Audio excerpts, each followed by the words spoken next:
मुझे ऐसा लगता है कि आप लोगों ने अभी बोलना नहीं चाहिए, लेकिन अभी मैं आपको छोड़ो, YouTube देखना बंद कर दो, ठीक है, और दूर हो जाओ सोशल मीडिया से, जैसे हम सुकून में रहोगे। एक चीज मैं आपको बोल रहा हूं, जब आप लोग कहते हो ना सर कि हमें दिक्कत हो रही है, तो मुझे भी बहुत दिक्कत होती है जब तुम समय बर्बाद करते हो। और देखो, मैं तुम्हें ब्लेम नहीं करूंगा, रोज आके नहीं बोलूंगा और समय बर्बाद कर, और समय बर्बाद कर, मैं छोड़ दूंगा तेरे को अपने तेरे पर रोज, ठीक है। क्लास के बाद तुम कितना समय बर्बाद करते हो, यू नो दैट, मेरे को बोलने की जरूरत नहीं है। दिन में मिनिमम तुम 2 या 3 घंटा बर्बाद कर रहे हो, मिनिमम, कुछ तो बहुत ज्यादा कर रहे हैं, ठीक है। तू 2 या 3 घंटा अगर उसमें से आधा 1.5 घंटा भी रिवाइज करके आ जाए ना क्लास में, तेरे को अपने आप इम्पैक्ट फील हो जाएगा।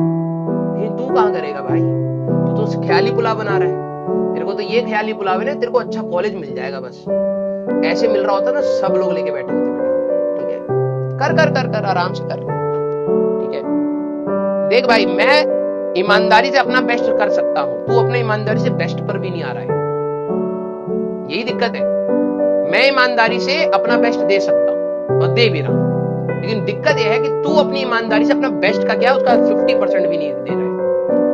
और जिस दिन दे देगा ना बेटा, उस दिन तेरे को टीचर की भी शायद जरूरत ना पड़े, सच बता रहा हूं। प्रॉब्लम यही है कि तुम अपना, क्या बोलूं, तुम दिन के 3 घंटे बर्बाद कर रहे हो भाई, मिनिमम बता रहा हूं। तुम फालतू की चैट करते रहते हो, आपस में एक दूसरे से बहस कर रहे हो, कम्युनिटी पे भी मैंने देखा, मैंने छोड़ दिया भाई बीच में, इस वन ऑफ द रीजन यही था, ठीक है। तुम्हें कहां से समय निकाल के देंगे भाई फिर टीचर, तुम बोलो सर हमें रिवाइज करा दो, सारा ठेका हमें दे दिया है, ठीक है भाई, करा देते हैं, हम जितना कर सकते उतना करा देते हैं। फिर एट द लास्ट पता है तेरे को यही रिग्रेट होगा, सर आपने तो बहुत मेहनत करी, मैंने नहीं करी, ठीक है। कोशिश करेगा ना तो हो जाता है, हमने बहुत बच्चे देखे। लेकिन प्रॉब्लम यह है कि तुम लोग ना वैसे तो बहुत सिग्मा बनते हो, प्रॉब्लम आती है ना तो सबसे ज्यादा रोने वाली जनरेशन हो तुम, ठीक है, सबसे ज्यादा रोने वाली जनरेशन हो तुम, तुम्हारे में अंदर पेशेंस नाम की चीज ही नहीं है। और मैं ये क्यों बोल रहा हूँ, अभी मेरे से एक जस्ट बच्चा मिलके गया, अभी आईआईटी एडवांस में 3 अटेम्प्ट हो गए, तो एनआईटी दिल्ली में सीएस ब्रांच में है, सारी ख्याली पुलाव है। मैंने उसको समझाया, बैठा के, उसकी मदर भी आई थी, मैंने सारी चीजें समझाई उसको, ठीक है। और ये दुखद बात है, ठीक है, कि आप लोग सिर्फ बबल्स में रह रहे हो, आईआईटी में ये, आईआईटी में वो, बेटा रगड़ देंगे तब, ठीक है। घिसना पड़ता है अपने आप को, और जितना जल्दी सीख जाओगे उतने नहीं हो जाओगे, ठीक है। 4 hour due to school going, बोल दूंगा बुरा लग जाएगा, ठीक है, और बहुत ही ज्यादा बुरा लग जाएगा। वो अब गुस्सा आ रहा है आप लोगों के कमेंट्स देख के। स्टार्टिंग का जोश जरा सोच लेना, स्टार्टिंग में जब बैच हुआ था, क्या एक्सपेक्ट करके बैच लिया था बे? क्या लिया था? हवा हवा में हो जाएगा बैच खत्म।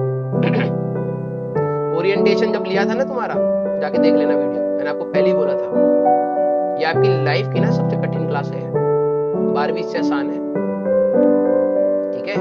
और तू इतना रगड़ चुका है तो 12वीं आसान इसलिए लगती है क्योंकि इतना दिमाग तेरा पक चुका है। क्या 10वीं में तू फिजिक्स पढ़ रहा था और अब तू क्या पढ़ रहा है? जंप देख रहा है? हर टीचर तुम्हारे बैच लॉन्च में बोल रहा था ना कि 10वीं से तुम 11वीं में आते एक जंप होता है, ये है वो जंप, ये है वो जंप। और सबके बस की बात नहीं होती बेटा, कंसिस्टेंट रहने की, डिसिप्लिन में रहने की। तो 1000 कमियां दूसरों में निकाल ले, लेकिन जब तक तू खुद शुद्ध नहीं होगा ना अंदर से, तो ऊपर वाला देख रहा है, ऊपर वाला देख रहा है। और तू हमेशा कोसते रही हो कि मेरे लिए तो ये दिक्कत, मेरे लिए तो वो दिक्कत, कोई दिक्कत नहीं है भाई, दूसरे करके जा रहे हो, उतने से में ही करके जा रहे हैं। जब बैच स्टार्ट हुआ था ना, क्लियरली बोला था कंसिस्टेंट रहना, बैकलॉग बना के बैठ गए ना, बैठ गए ना। अब उसको भी सर हम बैकलॉग कैसे करें भाई, मैं क्या बताऊं, मैं तो पहले ही बोला था मत बनाइए सर, जेन्युइन रीजंस की वजह से बना है, तो जेन्युइन रीजन की वजह से तो टाइम प्लान भी बना के दिया था अलग सर ने, तुम्हें याद करो, बनाया था ना उस दिन बैठ के तुम्हारे सामने आए थे सर, तुमने उनका 45 मिनट, मुझे अच्छी तरह, मैं जब देख रहा था तो मुझे अच्छी तरीके से याद है, सर ने अप्रोक्सीमेटली 45 मिनट्स लिए थे तुम्हारे लिए प्लान बनाने में। और मुझे इतना दुख हो रहा था, और उस दिन आके मैंने बोला भी था, मुझे इतना दुख हो रहा था, ये नहीं फॉलो करेंगे, ये नहीं फॉलो करेंगे, जिनको करना होता है वो कर ले जाते हैं, जिनको करना होता है वो कर ले जाते हैं। कहां गया वो प्लान आप लोगों का?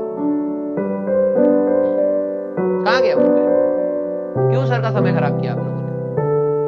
क्योंकि आपको ना पता क्या है, आपको हमेशा दूसरे में से ही सोल्यूशन चाहिए।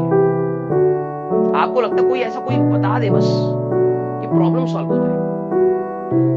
तू इतना गधा है तो ये समझ ही नहीं पा रहा है कि प्रॉब्लम तुझे ही सॉल्व करनी पड़ेगी। ये प्रॉब्लम तेरी है बेटा। सजेशंस मिल सकते हैं, सपोर्ट मिल सकता है, लेकिन जब तक तू खुद नहीं करेगा ना, कुछ नहीं होगा, कुछ नहीं होगा। ठीक है, मैं तुम्हें बहुत अच्छी तरीके से जानता हूं बेटा। जब मैं हंसी मजाक करता हूं तो मेरे को पता है कि मैं क्यों कर रहा हूं, क्योंकि तुम लोग स्ट्रेस में हो। और जब मैं तुम्हें डांटता हूं ना, तो मुझे समझ आ जाता है कि मैं क्यों यहां पर बोलना जरूरी है। और मैं तुम्हें अभी बता रहा हूं बेटा, मैं अपने बच्चे को ना पूरी जर्नी के साथ लेके चलता हूं। मैंने तुम्हें पहले ही बोला है, इसका जो अगला चैप्टर आएगा वो और कठिन आएगा, उसका अगला चैप्टर आएगा और कठिन आएगा, उसका अगला चैप्टर आएगा वो और कठिन आएगा, उसका अगला जो चैप्टर आएगा वो और कठिन आएगा, और आखिरी चैप्टर जब आएगा वो और कठिन होगा। ये फिजिक्स है। यहां अप्स एंड डाउन्स नहीं होते, ग्राफ ऊपर जाता है। ठीक है, तो यहां पर ना ये ग्राफ ही ऐसा है, एक जगह रुकेगा फिसल के सीधे नीचे। केमिस्ट्री में कहीं या मैथ्स में कहीं टिकेगा ना तो एक आध चैप्टर आते होंगे, एक आध नहीं आते होंगे, फिजिक्स पूरी ही जाएगी फिर सीधे। क्योंकि रोटेशन, अगर तू यहां पर आके फिसल रहा है तो दैट मीन पीछे गया, पीछे पूरा रायता फैला हुआ है भाई, इसका मतलब ये हो रहा है। ठीक है, और ये चीज मैंने तुम्हें पहले ही बता दी थी कि यहां पर तुम्हें रिलैक्सेशन नहीं मिलेगी। ठीक है, कंटेंट ही ऐसा है। अब आप लोग क्या है ना, आप लोगों की एज कम है, आप लोगों को लगता है कि आप सबसे शायद ज्यादा ज्ञानी हैं अभी, सर तो ऐसे ही बोल रहे होंगे। वो समय के साथ आपको समझ आएगा, जो मैं बोल रहा हूं ना बेटा, वो आपको अपनी लाइफ में होता हुआ दिखेगा एक समय के बाद। ठीक है, लिटरली बता रहा हूं, दिखना स्टार्ट हो जाएगा। फिर बच्चे को सर आप तो पहले ही बता देते थे, तो जो समझ जाते हैं सुनने के बाद कुछ कर लेते हैं। और तू अगर अभी भी नहीं कर रहा है तो कठिन है भाई, कठिन है। ठीक है बेटा, आप ना कभी हमारी उम्र पर जब आओगे ना, और जब आप अपने आंखों के सामने कुछ गलत होते हुए देखोगे और आपको लग रहा है कि आप उसको सुधार सकते हो। कई बार क्या होता है ना, कुछ चीजें ऐसी गलत हो रही होती है, देश में भी होती है, आस पड़ोस में भी होती है, आपकी आंखों के सामने भी होती है। या तो आपको उसकी समझ नहीं होती है कि वो गलत है, उस समय टोक देना चाहिए, बोल देना चाहिए, और या फिर आपके अंदर क्षमता नहीं होती उस गलत को सही करने की। ठीक है, तो समय के साथ आपको ना ये रियलाइज होता है, यार काश मैंने उस दिन वहां पर बोल दिया होता ना तो शायद चीजें सही होती, या काश मैंने उस दिन ना वो गलती नहीं करी होती ना, तो वो एक रिग्रेट होता है। वो लॉन्ग टर्म में कभी कई बार रियलाइजेशन होती है, कई बार नहीं भी होती है। लेकिन जब आपके आंखों के सामने दिख रहा होता है ना गलत है, और आपको पता है कि वो गलत है और आप उसको कर रहे हो, ठीक है, इससे बड़ा पाप हो नहीं सकता, इससे बड़ा पाप नहीं हो सकता भाई। ठीक है, तो आप लोगों को ना ये बात पता है कि whatever you are doing is wrong, और आप इंटेंशनली फिर भी कर देते हो। आप कमेंट में नहीं छोड़ते हो, है ना, कुछ भी लिख देते हो। वो तो चलो हम लोग हटा देते हैं, लेकिन क्या हम लोग ह्यूमंस नहीं, हमें भी फील होता है। आप कमेंट्स में नहीं छोड़ते हो, आप अपने पेरेंट्स की कमियां गिनाने में नहीं छोड़ते हो, आप अपने फ्रेंड्स की कमियां गिनाने में नहीं छोड़ते हो, आप हर जगह करते हो ये, और आप एफर्ट्स नहीं डालते हो। ठीक है, मेरे को पता है आज मैं बोलूंगा तो आज तू थोड़ा सा वो हो जाएगा, 10 दिन और कर लेगा थोड़ी सी मेहनत, बैक ऑन ट्रैक बेटा। मेरे को पता है तू 10 दिन बाद वापस आने वाला है, यही जो कर रहा है वही करेगा। क्योंकि जिनके लिए प्रायोरिटी सेट होती है ना लाइफ में कि यार मेरे को ये चाहिए, उसके रीजंस क्लियर है ना कि हाँ why I want this, why I am studying like this, why I am sacrificing so much. जब आपका ये क्लियर होगा ना तो आपको कोई डिमोटिवेट नहीं कर सकता, आपको कोई डिविएट भी नहीं कर सकता। प्रॉब्लम ये है कि आपका वाई था ही नहीं। आपका वाई क्यों है? Why you are studying? Because IITs are good, they have a better infrastructure, तो प्लेसमेंट अच्छी होती है। ये लालच है, ये क्या है? लालच। तू लालच के लिए पढ़ रहा है बेटा, समझ रहा है? और जब तू लालच के लिए पढ़ रहा है ना, बीच बीच में जब दिक्कत आती है तो तेरे को समझ नहीं आता कि मेरे को क्यों करना है। लालच भी है, कर भी रहे हो, जब दिक्कत आती है तो समझ नहीं आता है ना। तो प्रॉब्लम है कि तुम्हारा वाई क्लियर नहीं है कि why you are doing this, and once your why is clear ना, you will never procrastinate, you will never be demotivated, you will never be like distracted। तुम्हारा क्लियर है भाई कि मेरे को करना है।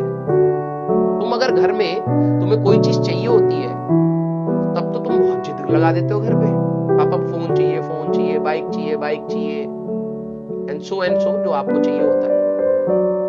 उसके लिए तो बड़े कंसिस्टेंट होते हो, डिसिप्लिन्ड वे में।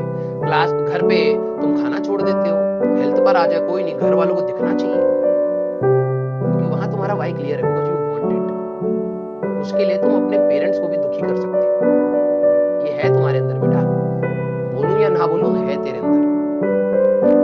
प्रॉब्लम ये है कि इस तैयारी में तेरा वाई क्लियर नहीं है। जिस दिन तेरा वाई क्लियर होगा ना, उस दिन सब सही हो जाएगा। उस दिन तेरे को कोई डिस्ट्रैक्शन नहीं दिखेगा, उस दिन तेरे को कोई रील नहीं दिखेगी, उस दिन तेरे को कुछ नहीं दिखाई देगा, उस दिन तेरे को सिर्फ पढ़ाई दिखाई देगी। प्रॉब्लम है तुम शॉर्ट टर्म हैप्पीनेस चाहते हो, तुम्हारा वाई क्लियर नहीं है, तुम्हारे में डिसिप्लिन नहीं है, तुम्हारे में डिसिप्लिन तो जीरो ही है, ये बोलिए, ठीक है। अब जो बच्चे स्टार्टिंग से कर रहे हैं ना, उनको अपना ग्रोथ दिखेगा, उनको डेफिनेटली अपना ग्रोथ दिखेगा, ठीक है, कि हाँ यार मैंने जब 11वीं में एंटर किया था तो मैं कैसा था, हाँ इंटरेस्ट बन रहा है, क्वेश्चंस कोशिश कर रहा हूं। जब तेरे से 10वीं में जो तेरे सिलेबस में मुश्किल से 15 फॉर्मूले थे, उस पर तेरे से पूरे सवाल नहीं लग पा रहे थे, अब तो यहां तो रेल लगा रखी है, तो तेरे को क्या एक्सपेक्टेशन है, तू सारे सवाल लगा देगा धरती के। ये बर्डन अपने दिमाग में लेके क्यों चल रहा है? जो सवाल नहीं होगा उससे लर्न कर, सीख कि ऐसी क्या कमी रह गई है। लेकिन हाँ, उससे थोड़ा एक पेनफुल स्टोरी बनेगी बाद में पेंट आउट करने के लिए। पेंट आउट तो हमें एक बहुत मिजरेबल और पेनफुल स्टोरी करनी है ना, अपने सक्सेस पर दुनिया को दिखाने के लिए कि हाँ भाई मैं तो यहां से उठ के आया हूं। ये भी आप लोगों के अंदर अपनी सक्सेस स्टोरी को बनाना है, लेकिन उसके अंदर एक पेन वाला एलिमेंट जरूर डालना है कि हाँ ये मेरा स्ट्रगल था। बे ढंग से पढ़ेगा कोई स्ट्रगल नहीं है यहाँ पर, and this is the least struggle you can get in your life right now, that you are able to study. अभी बोल दूं ना बेटा, दिन में 8 घंटा रिक्शा चला और शाम को मिल जाएंगे 200-300 रुपए, समझ आ जाएगी मेहनत होती क्या है। तो चुपचाप बैठ के तू पढ़ रहा है और बकवास कर लेता है कई बार, ये बहुत मिनिमम स्ट्रगल है तेरा लाइफ का।